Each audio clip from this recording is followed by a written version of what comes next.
রক্তের বাঁধন ভাই, এগুলা বোঝাইতে পারবো না। তো আমার ছেলে এখন পর্যন্ত তার রক্তের কাউকে এখনো দেখে নাই। ভাগনা ভাতিজা সবাই আসছে, আর বিশেষ করে আমি আসছি আজকে, মনে করেন আব্বা খুব অসুস্থ। শোনার পর পরেই টিকিট কাটছে, কিন্তু অনেক ঝামেলা হয়েছে আসার পথে। তারপরেও চেষ্টা করছি আসার জন্য। তারপর সবচেয়ে বড় কথা, আমার ছেলে এখন পর্যন্ত তার রক্তের কাউকে এখনো দেখে নাই। আজকেই পড়তো তার ভাই ব্রাদার, রক্তের বাঁধন ভাই, এগুলা বোঝাইতে পারবো না। যারা বিদেশ থাকে তারা ছাড়া এই কিছু বুঝতে পারবে না কেউই। কারণ দেশের জন্য বিদেশে যারা থাকে খুবই, মনে করেন যে টান, যেই টান থাকে ওইটা টান মনে করেন বাংলাদেশের কারো নাই। এটা আমার মন থেকে বলি, মনে করেন হয়তো ভুলও হইতে পারে। আমি আসছি 4 বছর পরে।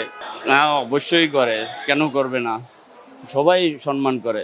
এখন এখন পর্যন্ত ভালোই দেখলাম, এয়ারপোর্টে আগের চেয়ে অনেক ভালোই হয়েছে। তারপরে দেখা যাচ্ছে যে এখন বাইরে কি অবস্থা জানি না। এর আগে যখন আসছি তখন অন্যরকম ছিল বা কিছু, এখন পর্যন্ত বলতে পারবো এইটার জন্যই বাংলাদেশে আসা, নাইলে তো আর আসার কোনো দরকার নাই।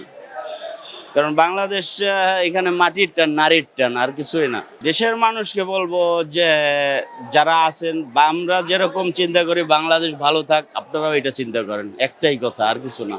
তারা হয়তো বা চিন্তা করে যে যারা বিদেশে থাকে তারা হয়তো বা মনে করেন যে কোনো লেবার, এই টাইপের কিছু মনে করে। হ্যাঁ, লেবার, প্রত্যেকটা মানুষই একটা লেবার, যার যার পজিশনে। মনে দেখেন যে বাংলাদেশের ভিতরেও অনেকে আছে খুব ভালো পজিশনে আছে, যেটা বাইরে মনে করেন বাইরের কান্ট্রিতে কোনো মন্ত্রীও থাকে না। কিন্তু আবার দেখেন বাংলাদেশের কান্ট্রিতে একজন নিচে একটা লোক আছে, তার কোনো সম্মান নেই। তো এটা মনে করেন ভেদাভেদ বলে সবাইকে মনে করেন সমান স্তরে আনা উচিত। সবার চিন্তাধারা, মেন্টালিটি চেঞ্জ করা উচিত। খুবই ভালো লাগছে ভাই, যেটা কল্পনা করতে পারবো না সেটা ভাষায় আমরা প্রকাশ করতে পারবো না। বাবা অসুস্থ, সেই দেশের ভিতরে নিয়ে আসছি আর কি। আমরা বাড়ি বরিশালে, বরিশালের বানারি করা।